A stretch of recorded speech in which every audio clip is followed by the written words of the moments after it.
I think the idea of shrink it and pink it in the outdoor industry is so popular because it's the easy solution for brands and companies to do. Really what it means is just creating women's products always as a derivative of a men's product, usually just making it smaller and girly. But we're not actually taking into consideration women's needs or women's fit. So this becomes just a Band-Aid over the problem and not actually a real solution that's considering the people who need to use this gear and who want to use this gear. Feel that when we were going down the road of designing without compromise on a lot of our technical aspects, like the fabric, for instance, it allowed us, well, why are we not designing without compromise on the fit of these suits?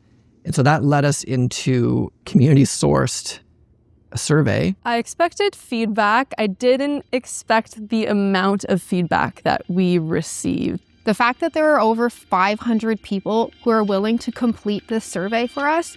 Revealing, some very personal information to us. We had a section at the bottom of that form that was just like an open page for people to write whatever comments they wanted to. And the feedback that we got was incredible. I've struggled to find not just a dry suit, but technical performance gear that really meets my needs. It feels like you're fighting to fit into a space that isn't made for you, that you're an afterthought. It's kind of heartbreaking, quite honestly. When you read the responses, I think everybody's been, everybody gets touched with insecurity and days you're not feeling great, but seeing that, how impactful it is to participation and to safety, and you realize that this is not just an impediment in day-to-day of putting the suit on, it's like seriously impacting people's ability to do what they love. I think I was shocked to see that it was much beyond that. It was about the arm length, it was about the chest, it was about the hip, the waist, the seat, the thigh, the foot length. It was really every single possible measurement needed to be rethought.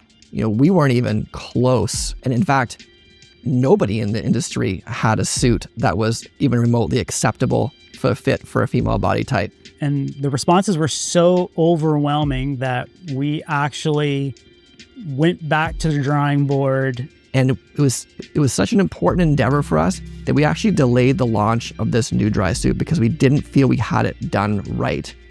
We had some preliminary samples in, fit samples, that I would say were about 80% perfect. We probably would have made 400 of the 500 survey respondents really, really happy, but our goal was 500 of 500 survey respondents. It is a women's specific fit, but it's a women's dry suit. It's not the women's version of a men's dry suit. It can just be a women's product.